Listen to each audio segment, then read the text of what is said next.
Oke, selamat datang kembali di channel Mas Gun Vlog 28. Kali ini kita akan membahas yang lagi hangat diperbincangkan tentang bonus demografi dan masa depan Indonesia.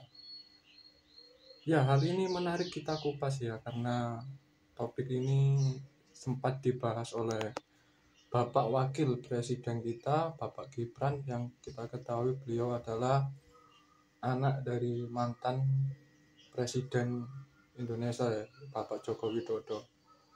Dan kenapa perlu kita bahas kali ini? Agar kalian tahu bagaimana apa sih arti bonus demografi dan masa depan Indonesia di masa depan. Oke, yang perlu kita ketahui bonus demografi adalah di mana keadaan di suatu negara itu pada waktu itu mencapai usia produktif, dan diprediksi bonus demografi itu akan Indonesia capai di tahun 2030. Nah, sementara jika Pak Gibran bicara hanya seperti apa ya? Hanya sebuah mimpi-mimpi indah atau motivasi. Padahal yang kita butuhkan itu bukan sekedar motivasi. Karena apa?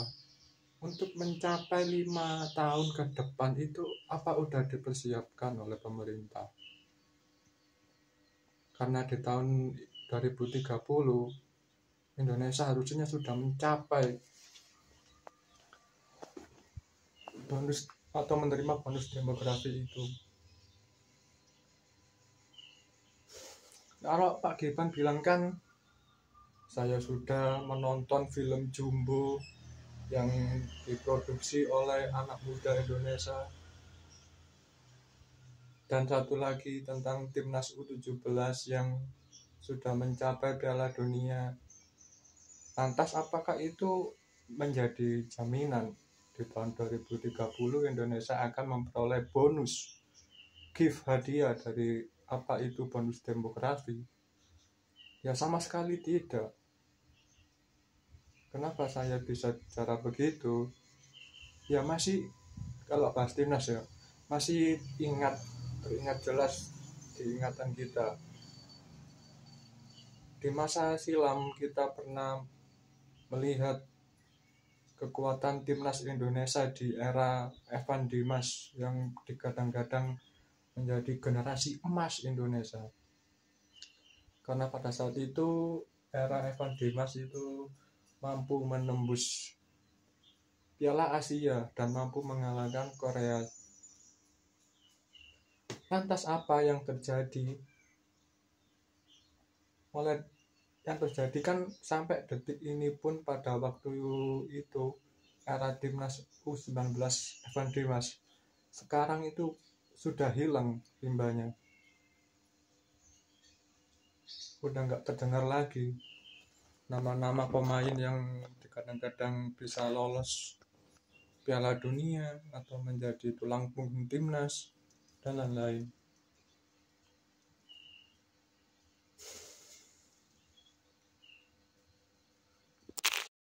Nah, dari situ kita tahu bahwa prestasi timnas di usia muda adalah bukan jaminan Indonesia akan memiliki timnas sepak bola yang kuat di masa depan.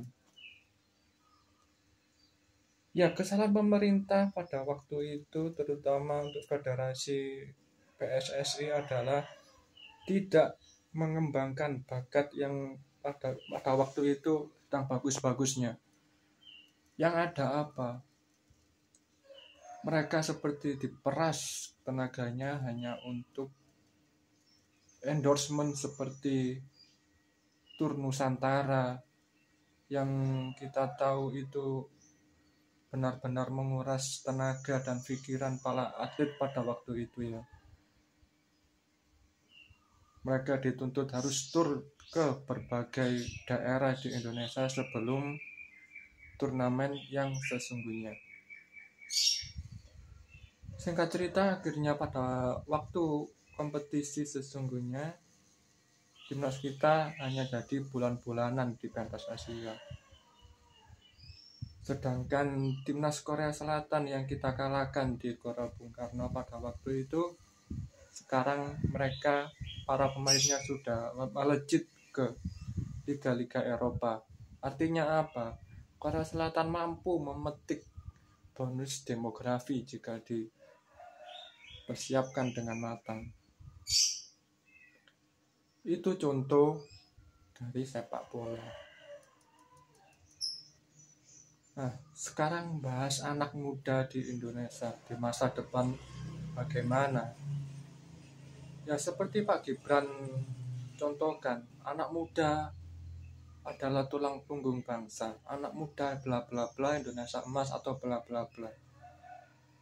Janganlah Bapak Gibran itu hanya memotivasi tanpa memberikan solusi di masa depan. Bonus demografi di 5 tahun mendatang itu memang dan harus itu dipersiapkan dari sekarang, Pak.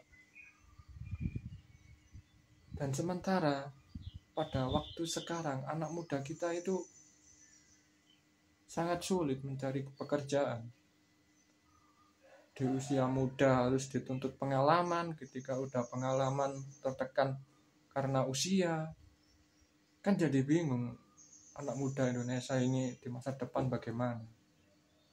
Nah, di sini harusnya pemerintah itu turun untuk membantu mewujudkan mimpi-mimpi, ide dan gagasan anak Indonesia agar mampu bersaing di tahun 2030.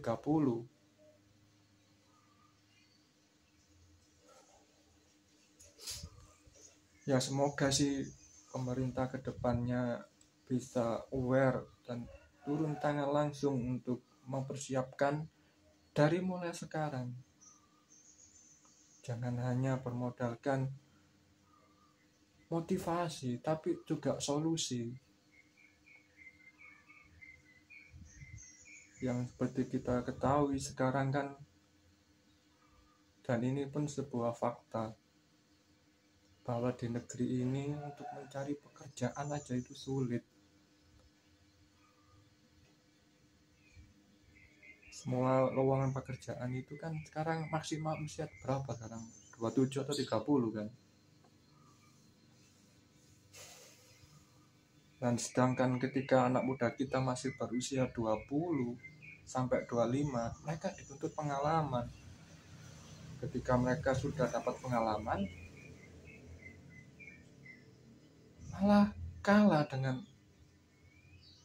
regulasi umur.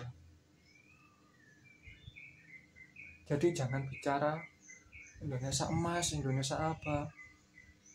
Janganlah dulu berkata seperti itu sebelum pemerintah turun tangan dan memberikan solusi ini.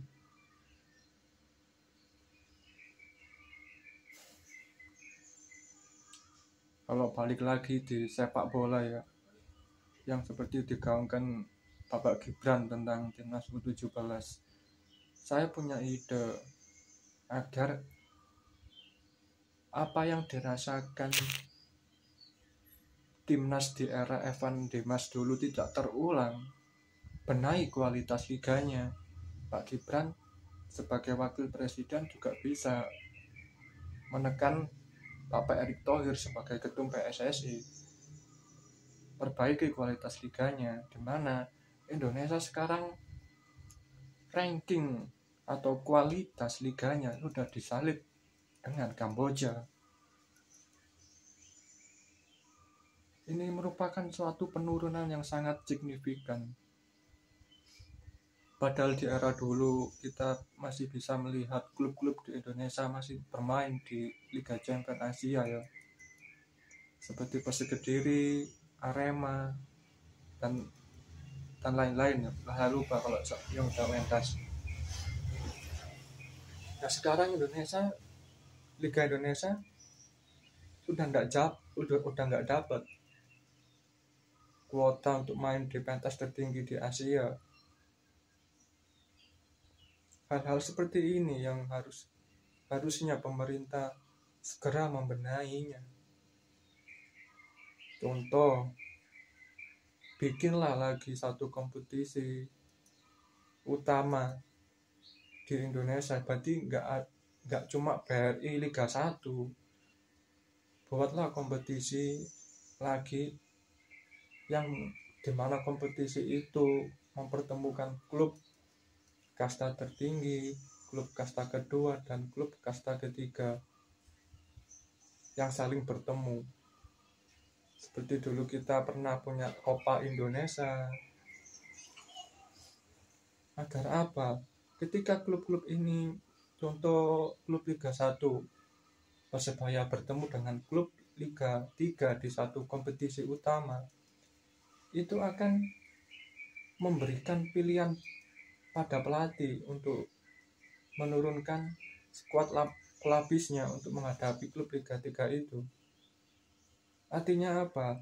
Pemain-pemain kita yang masih muda punya kesempatan untuk menunjukkan bahwa dirinya punya kualitas.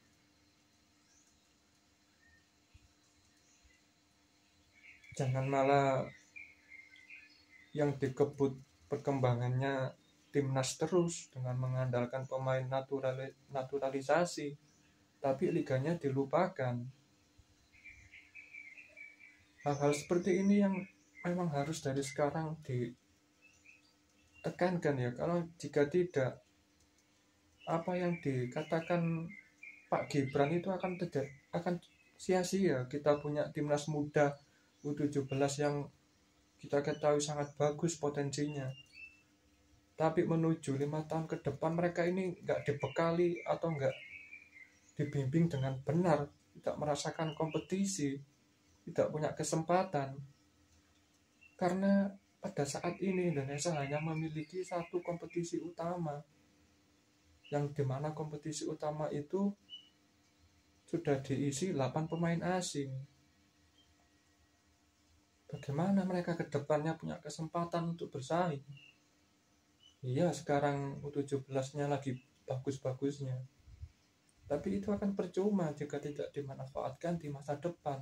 Akhirnya apa? Akan timbul Evan Dimas yang lain. Saya nggak bicara Evan Dimas buruk ya, tapi nyatanya memang timnas era Evan Dimas itu kan sudah nggak terdengar lagi nama-namanya yang sekarang mentas di Liga 1 di kompetisi utama. Kita udah nggak mendengar nasibnya Ilham Udin Armain atau siapa lagi, Raffi Murdianto kipernya pada saat itu. Oke, hal-hal sepele dari masalah olahraga atau industri tadi itu memang harus benar-benar dipersiapkan pemerintah dari sekarang. Jika tidak, ya betul, Indonesia nggak akan mendapat bonus demografi, malah bencana demografi. Oke, cukup sekian dari saya. Terima kasih.